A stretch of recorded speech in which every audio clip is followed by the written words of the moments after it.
দেবদা বলছে আগে আমার কাছে সিনেমা, রাজনীতি নয়। আমি সিনেমার জন্য দেব হয়েছি। কত বড় কথাটা। তো hey guys, welcome to my channel. আমি মহারাজার। এখন আমরা এই বিষয়টাকে নিয়ে কথা বলবো।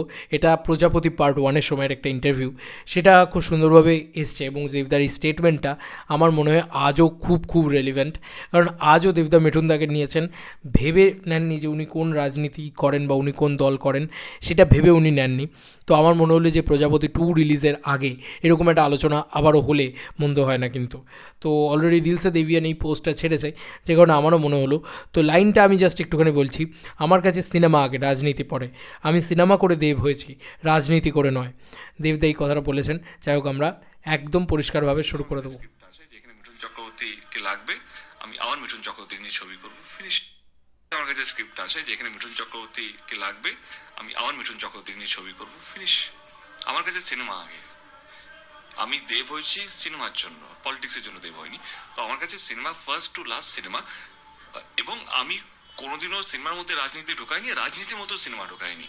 দুটো আলাদা একটা জগৎ আমার কাছে, এবং আমি যথেষ্টভাবে সৎভাবে চেষ্টা করেছি এই দুটো জগৎকে ঠিকঠাক রাখা, ব্যালেন্স করা। কেউ একটা মানুষ বাংলায় বলতে পারবে না কোনোদিন আমি পলিটিক্যাল পাওয়ার নিয়ে আমার কোনো কাজ করানোর জন্য চেষ্টা করেছি, বা ছবির জন্য কোনো পলিটিক্যাল কালারকে আমি বলেছি না তুমি আমার ছবিতে পাঠ করতে পারবে না। আমার কাছে প্রত্যেকটা শিল্পী, অভিনেতা, আমার যদি চরিত্রগুলো মনে হয় কি এই লোকটা বা এই অভিনেতা অভিনেত্রী বা এই মানুষটা আমাকে লাগবে, আমি আমার আপনার চেষ্টা মানুষটা পায়ে পড়ে যাবো, দাদা যদি টাকা বেশি হয় ও দাদা আমি এত টাকা দিতে পারবো না, কিন্তু তোমাকে ছাড়া আমি ছবিও করতে পারবো না। আমি ওরকম ধরনের প্রডিউসার, আমি ওরকম ধরনের অ্যাক্টার। আমার কাছে ছবি সিনেমা প্রথম থেকে শেষ সেটাই আমার ভালো লাগে, সেইটাই আমার ভালো। এরপরেও যদি আমার কত সুন্দর একটা কথা, কত বড় একটা কথা, যে আমার কাছে ছবি আগে, আমি আমি সিনেমার জন্য দেব হয়েছি, পলিটিক্সের জন্য নয়। কত বড় কথাটা দেবদা বললেন অ্যাকচুয়ালিতে। এবং এটা দরকার ছিল, মানে এটা আমার তো কোথাও গিয়ে মনে হয় এটা ভীষণভাবে দরকার ছিল যে এই কথাটা বলা। কারণ এই মানুষটাকে তো নানান জায়গা থেকে নানানভাবে অ্যাটাক করা হয়। তো উনি কিন্তু কখনও, এই যে এই কয়েকদিন আগেও দেখছিলাম মাফিয়া টাফিয়া বলা হচ্ছিল, উনি নাকি পলিটিক্যাল পাওয়ার টাওয়ার খাটিয়েছেন, খুবই ভুলভাল কিছু কথাবার্তা বলা হচ্ছিল। দেবদাকে আমি আজ অবধি নিজের পলিটিক্যাল পাওয়ার খাটাতে কোনো দিন দেখিনি। আমি হয়তো খুব কাছ থেকেই মানুষটাকে দেখেছি, কারণ আমি অনেকটা ওনার সাথে ঘুরেছি, অনেকটা ওনার সাথে এই করেছি। কখনো আমি দেখিনি উনি পলিটিক্যাল পাওয়ার খাটাচ্ছেন। উনি যেগুলো পান বা উনি যেগুলো মানে যে জিনিসপত্র উনি পান, সেই জিনিসপত্র উনি চান না, এইটা হচ্ছে সবথেকে বড় কথা।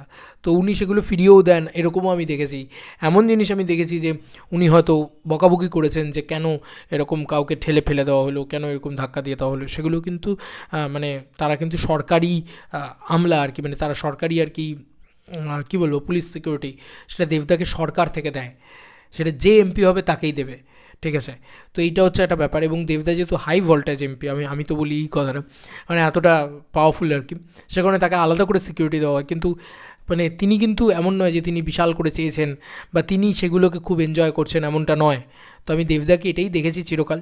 এই জন্যই ভালো লাগে এই মানুষটার কথা, যে এই মানুষটা কিন্তু পলিটিক্যালি সবসময় পলিটিক্সকে টেনে আনতে পছন্দ করেন না, এবং তিনি দুটো জগৎকে আলাদা করে রেখেছেন। পলিটিক্যাল দেবদাটা আলাদা, সিনেমার দেবদাটা আলাদা। এইটা কিন্তু সবথেকে বড় কথা। সিনেমার দেবদা সবার, আর পলিটিক্যাল দেবদাটা সেই মানুষরাও কিন্তু মানুষের ভালো কাজের জন্যই বিখ্যাত। সে কোন দল করছে, তার গায়ে কী রং লাগানো আছে, সেইটা ডাজেন্ট ম্যাটার। তো এইটা আমার খুব ভালো লাগে দেবদার ক্ষেত্রে আর কি, ভীষণ ভালো লাগে। এবং দেবদা যেভাবে বলছেন যে আমি মিঠুনদাকে এখন নিয়েছি, আবার নেব। এবং এই কয়েকদিন আগেও দেবদা এই কার একটা প্রিমিয়ার বা এরকম কোথাও একটা এসেছিলেন, রঘু ডাকাতের সময় এসছেন, নিয়েছি আবার নেব। মানে এটা হচ্ছে একটা ব্যাপার। তো হচ্ছে এটা আমি ঔদ্ধত্য দেখানোর জন্য বলছি না, বা এটা আমি মানে কী বলবো, অ্যারোগেন্স দেখানোর জন্য বলছি না। এটা আমি নেব, কেন নেব না, কেনই বা তিনি নেবেন না। কিন্তু এই স্টেটমেন্টগুলো খুব খারাপ, যে উনি পলিটিক্যাল পাওয়ার খাটিয়ে এই জায়গাটা তৈরি করে ফেলছেন, বা পলিটিক্যাল পাওয়ার খাটিয়ে উনি হল ভরিয়ে ফেলছেন। এটা হয় না ভাই, এটা হয় না, হবে না কেন? মানে চাইলেই দেবদা করতে পারতেন, কিন্তু ওই মানুষটা ওরকম তো নয়।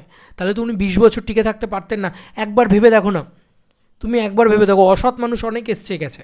কেউ কোটি টাকা নিয়ে ধরা পড়েছে, কেউ নানান ধরনের জিনিসপত্র করে ধরা পড়েছে। নানান দলেই এই দর্শন তুমি দেখতে পাবে। কিন্তু দেবদাকে তুমি বলো, একটা কালিমালিপ্ত করা গেছে, একটা কেস, সেটাকেও কিন্তু তাকে জোর করে লাগিয়ে দেওয়া হয়েছিল, এই গরু পাচার ইত্যাদি এগুলো নিয়ে তাকে করা হয়েছিল। সেই কেস পর্যন্ত খারিজ হয়ে গেছে। কী করে খারিজ হলো? মানুষটা নির্দোষ বলেই তো। মানুষটা নির্দোষ, এটা আমি সবসময় বলে এসেছি যে এই মানুষটা চিরকাল নির্দোষ ছিল, নির্দোষ আছে, নির্দোষ থাকবে। কারণ এরকম সৎ, এরকম অনেস্ট মানুষ আমি অন্তত দুটো দেখিনি। তো যাই হোক, দেবদার এই স্টেটমেন্টটা খুব সুন্দর লাগলো, যে কার গায়ে কী পলিটিক্যাল রং লাগানো আছে, তিনি রূপা গঙ্গোপাধ্যায়কে কোন পলিটিক্যাল পার্টি করেন সেটা দেখে নেননি, তিনি অভিনেত্রী হিসেবে নিয়েছেন। সবার আগে তার কাছে অভিনেতা অভিনেত্রীদের দাম বেশি, কারণ তিনি অভিনয় করে বড় হয়েছেন। তিনি মানে দেবদার কথা বলছি, তিনি এত বড় জায়গায় এসছেন, সুপারস্টার দেব হয়েছেন, মেগাস্টার দেব হয়েছে, সেটা সিনেমার জন্য হয়েছে। কি তাই তো? তোমাদের কার কি মতামত ইন্টার ভিডিওটাকে নিয়ে জানিও কমেন্ট সেকশনে। চলো বন্ধুরা, নতুন কোনো ভিডিওতে দেখা হবে, বাই।